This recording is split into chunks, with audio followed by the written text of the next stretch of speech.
కేంద్ర మంత్రి కిషన్ రెడ్డి మాట్లాడుతున్నారు, లైవ్ లో చూద్దాం.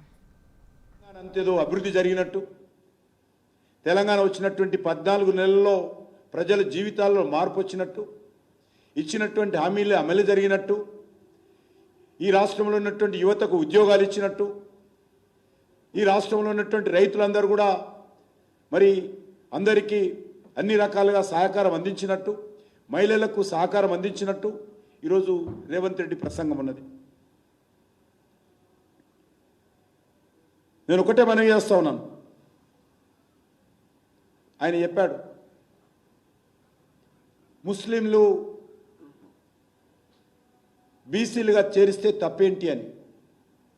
బరాబర్ తప్పేది. ఈ హైదరాబాద్ నగరంలో 150 మున్సిపల్ డివిజన్లుంటే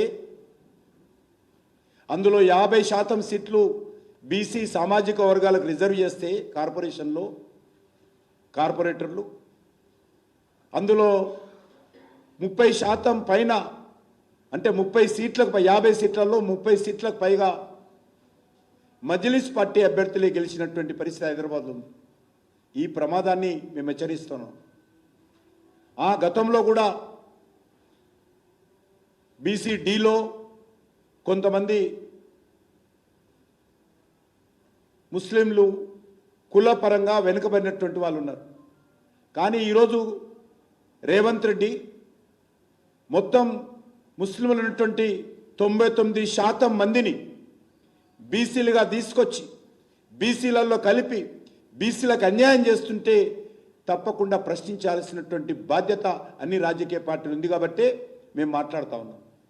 మీరు బుజ్జగింపు రాజకీయాలకు అలవాటు పడ్డారు కాబట్టి, ఓటు బ్యాంకు రాజకీయాలకు అలవాటు పడ్డారు కాబట్టి, ఆ రాజకీయాలను మీరు ప్రోత్సహిస్తారు కాబట్టి మీరు మరి ఈ యొక్క మతపరమైన రిజర్వేషన్స్ను మేము వ్యతిరేకిస్తున్నాము.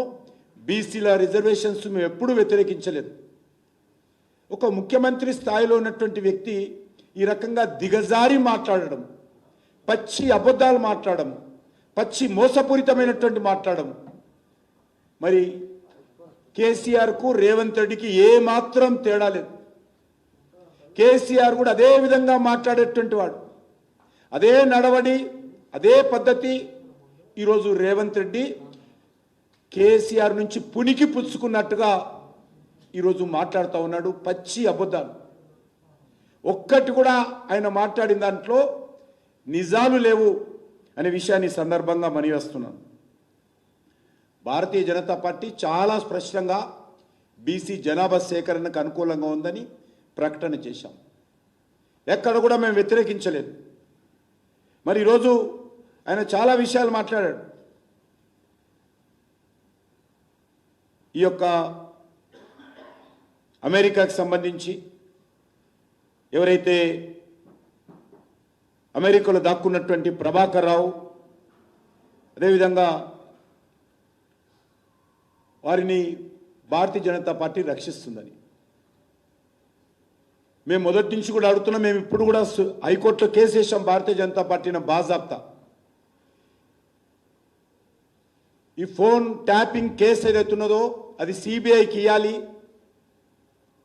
అది ఇంటర్ స్టేటు ఇంటర్నేషనల్ సంబంధించినటువంటి విషయం ఉన్నది కాబట్టి అది సిబిఐకి ఇస్తేనే ఆ కేసు త్వరితగతిన జరుగుతుందని చెప్తే అది ఇవ్వకుండా ఆయన ప్రతిపక్షంలో ఉన్నప్పుడు సిబిఐ దర్యాప్తు చేయాలని డిమాండ్ చేసినటువంటి వ్యక్తి ఆయన ముఖ్యమంత్రి అయిన తర్వాత టీఆర్ఎస్తో కుమ్ముక్కై ఈరోజు ఫోన్ ట్యాపింగ్ కేసును నిర్వీర్యం చేసినటువంటి చరిత్ర ఈరోజు ముఖ్యమంత్రి. జడ్జీల ఫోన్లు ట్యాపింగ్ చేశారని, సినిమా యాక్టర్ల ఫోన్లు ట్యాపింగ్ చేశారని, పారిశ్రామికవేత్తల ఫోన్లు ట్యాపింగ్ చేశారని, భార్యాభర్తల మధ్యలో గొడవలు పెట్టారని, పెద్ద ఎత్తున మధ్య దళారీ వ్యవస్థ ఈ యొక్క టెలిఫోన్ ట్యాపింగ్లో ప్రజలను మోసం చేసిందని, బెదిరించిందని ఓ దిక్కు కోర్టులో పిటిషన్ వేస్తూ, మరొక దిక్కు అరెస్ట్ అయినటువంటి వాళ్ళందరూ బాజాప్తా బెయిల్ తీసుకొని బయటకు వస్తుంటే చేతగాక చేతులు ముడుచుకొని కూర్చున్నటువంటి రేవంత్ రెడ్డి ఈరోజు తన అసమర్థతను